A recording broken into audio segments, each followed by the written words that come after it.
तो आज की स्टोरी है भूतिया जंगल। मैं पिछले 8 घंटे से कार चला रहा था और अब बहुत थक चुका था।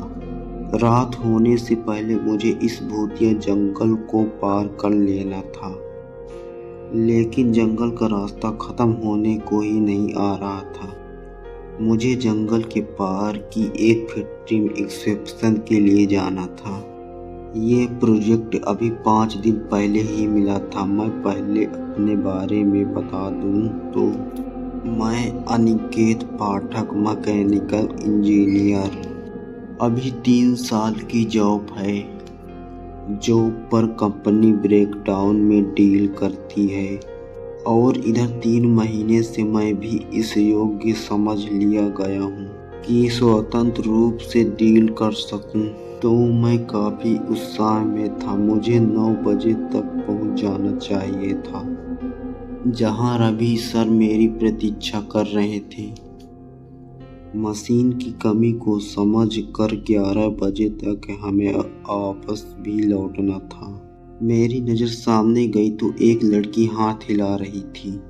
उसकी सफ़ेद साड़ी का पल्लू हवा में लहरा रहा था। मैंने कार रोकी, देखा तो वे काफ़ी खूबसूरत थी। वह लड़की बोली, सॉरी, आप मुझे लिफ्ट दे सकेंगे क्या? मैं बोला, मैडम, इस जंगल में आप कहाँ से आ गई अचानक? लड़की बोली, डराने के लिए माफ़ी चाहती हूँ। असल में मेरी कार काफ़ी दूर पर खराब हो गई थी और मैं रास्ता भूलकर जंगल के अंदर मुड़ गई थी। बड़ी मुश्किल से रास्ता मिला है। बस आप मुझे जंगल पार की फैक्ट्री के पास छोड़ दीजिए, उसी के पास मुझे जाना है। मैं कार का दरवाज़ा खोल दिया। लड़की मेरे पास आकर बैठ गई। मैं ड्राइव करने लगा। कुछ देर तक हम चुप बैठे रहे। फिर मैंने उसका नाम पूछा। उसका नाम रोशनी है और वे शहर में पढ़ती है।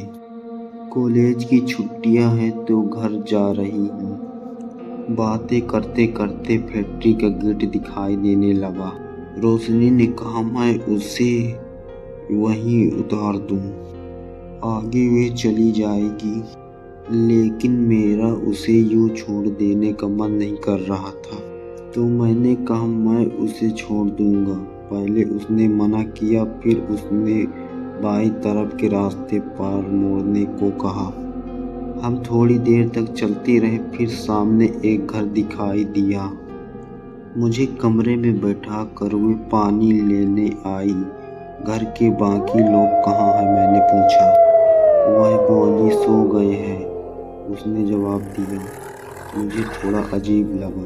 अच्छा, मैं चलता हूँ। मैं उठ कर खड़ा हुआ। फिर कब मिलोगी?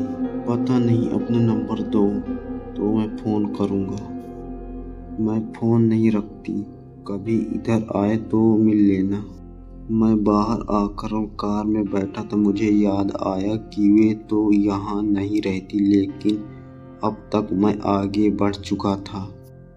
फैक्ट्री में सभी मेरी प्रतीक्षा कर रहे थे। मैंने तुरंत इंस्पेक्शन शुरू किया। काफ़ी देर हो गई थी, आखिर 12 बज गए।